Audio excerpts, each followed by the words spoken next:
Institut Agama Islam Negeri Kediri dengan nomor induk mahasiswa 9325049119. Pada kesempatan yang baik ini, saya akan mereview sebuah jurnal untuk memenuhi tugas mata kuliah Psikologi Pendidikan yang diampu oleh Ibu Vidya Astuti, Magister Psikologi. Kali ini saya akan mereview sebuah jurnal yang berjudul Perilaku Mencatat dan Kemampuan Memori pada Proses Belajar. Jurnal ini ditulis oleh Ida Ayu Gede Bintang Prabadewi dan Komang Rahayu Indrawati. Jurnal ini merupakan jurnal Psikologi Udayana pada tahun 2014 dengan volume 1 nomor 2. Pendidikan adalah salah satu upaya untuk mempersiapkan generasi muda sebagai penerus bangsa. Seringkali timbul permasalahan dan beberapa tantangan yang harus dilewati ketika hendak menghasilkan orang-orang yang pintar. Salah satu permasalahan yang menjadi tren yaitu beberapa mata pelajaran yang dianggap sulit oleh sebagian siswa-siswi dan menjadi momok yang menakutkan. Permasalahan kedua yaitu kurang efektifnya metode pembelajaran yang digunakan oleh siswa karena kurangnya arahan dari guru.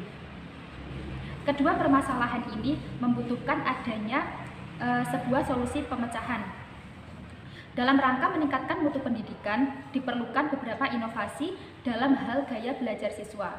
Gaya belajar merupakan suatu kombinasi dari bagaimana individu menyerap lalu mengatur dan mengelola informasi. Teori ini menurut Porter dan Henarki tahun 2002. Gaya belajar termasuk faktor yang mendukung kesuksesan siswa pada saat proses belajar di dalam kelas. Penggunaan gaya belajar yang tepat dan sesuai dengan kemampuan siswa akan mengakibatkan peningkatan dalam hal kemampuan memori. Pengetahuan siswa akan semakin bertambah ketika siswa mempelajari suatu materi baru, dan ingatan diperkuat dengan media penyerta, yaitu catatan. Porter dan Henarki pada tahun 2002 memaparkan ada dua teknik pencatatan yang sangat efektif, yaitu peta pikiran dan catatan TS, yaitu catatan tulis susun. Pemaparan mengenai teknik peta pikiran dan catatan tulis susun adalah mind mapping, merupakan sejenis teknik merangkum suatu persoalan, sejarah, kejadian, atau sesuatu yang memiliki aspek. Kedua cara ini memberikan kemudahan bagi siswa untuk dapat melihat gambaran secara luas dan membuat siswa memiliki pemahaman pelajaran serta daya ingat yang baik. Individu yang tidak memanfaatkan penggunaan memori pada otak akan memperbesar kemungkinan hilangnya satu persatu informasi yang tersimpan. Menurut Porter dan Henarki pada tahun 2002, banyak individu tampaknya kehilangan kemampuan untuk mengingat saat beranjak tua, karena individu melewatkan begitu saja informasi yang diterima tanpa membuat suatu catatan. Dari penelitian ini diperoleh bahwa siswa mampu meningkatkan informasi dalam mata pelajaran dengan menggunakan media catatan. Para siswa akan mampu mengingat pelajaran lebih lama dibandingkan dengan siswa yang hanya duduk dan mendengarkan. Dan berdasarkan latar belakang permasalahan ini, peneliti tertarik untuk melihat bagaimana sikap perilaku mencatat terhadap sikap kemampuan memori pada proses belajar.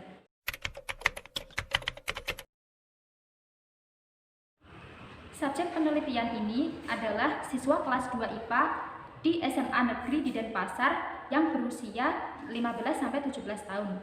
Metode pengambilan sampel yang digunakan dalam penelitian ini adalah purposive sampling. Teknik ini dilakukan yaitu dengan pengambilan sampling berdasarkan beberapa kriteria yang dibuat oleh peneliti sendiri untuk melihat tujuan dari penelitian ini. Metode yang digunakan pada penelitian ini yakni metode kuantitatif, dan metode pengumpulan data yang digunakan menggunakan teknik dua kuesioner. Yang pertama, kuesioner sikap perilaku mencatat untuk melihat sikap subjek dalam penelitian ini, termasuk dalam gaya belajar visual, khususnya dengan teknik mencatat dengan menggunakan kuesioner dengan bentuk pernyataan yang disusun sendiri oleh peneliti. Kemudian yang kedua, kuesioner kemampuan memori digunakan untuk melihat seberapa besar sikap individu terhadap kemampuan memori, khususnya dalam pelajaran matematika.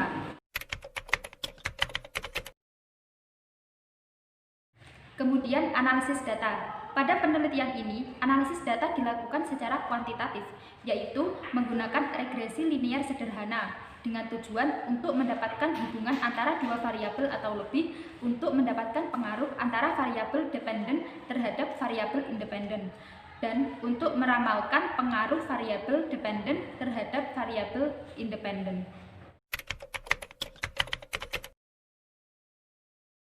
Kemudian saya akan memaparkan hasil penelitian pada penelitian ini. Data analisis yang diperoleh pada penelitian ini menyatakan hipotesis alternatif pada penelitian ini diterima, yaitu ada hubungan antara sikap perilaku mencatat terhadap sikap kemampuan memori pada proses belajar. Penerimaan hipotesis pada penelitian ini berdasarkan hasil analisis statistik dengan menggunakan teknik regresi linear sederhana, yaitu koefisien korelasi atau disingkat menjadi huruf R besar antara variabel sikap perilaku mencatat dan sikap kemampuan memori adalah 0,442.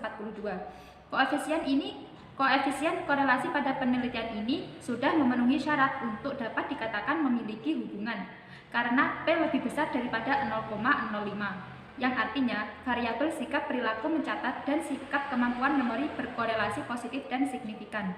Apabila terjadi penambahan nilai pada variabel sikap perilaku mencatat, maka akan menyebabkan penambahan nilai pada variabel sikap kemampuan memori. Koefisien determinasi R2 atau disingkat menjadi huruf R besar 2 pada penelitian ini menunjukkan angka 0,195. Artinya, sikap perilaku mencatat memberikan sumbangan besar 19,5% terhadap sikap kemampuan memori dan faktor-faktor lain yang tidak diteliti dalam penelitian ini. Hasil analisis regresi sederhana variabel yaitu UGF menunjukkan tingkat signifikan yang menyatakan bahwa variabel sikap perilaku mencatat dapat digunakan untuk memprediksi sikap kemampuan memori. Ketika individu memiliki sikap perilaku mencatat, maka individu akan dapat melihat sejauh mana sikap kemampuan memori dalam diri masing-masing individu. Dalam hasil uji persamaan regresi linear sederhana diperoleh bahwa jika variabel sikap perilaku mencatat mengalami penambahan nilai, maka variabel sikap kemampuan memori akan cenderung mengalami penambahan nilai. Koefisien korelasi atau R2 pada penelitian ini menunjukkan sumbangan efektif sikap perilaku mencatat terhadap sikap kemampuan memori. Sumbangan efektif yang tidak terlalu besar pada penelitian ini menunjukkan bahwa skala sikap perilaku mencatat tunggal belum mampu digunakan sebagai satu-satunya alat pengumpul data. Penelitian ini juga menyertakan data yang menunjukkan perbandingan antara mean teoritis dan mean empiris pada variabel sikap perilaku mencatat dan sikap kemampuan memori, sehingga diperoleh hasil bahwa subjek dalam penelitian ini memiliki kecenderungan sikap perilaku mencatat yang tinggi dan sikap kemampuan memori yang sedang. Baik, cukup sekian review jurnal dari saya. Apabila ada kurang lebihnya, saya mohon maaf yang sebesar-besarnya. Semoga bermanfaat. Wassalamualaikum warahmatullahi wabarakatuh.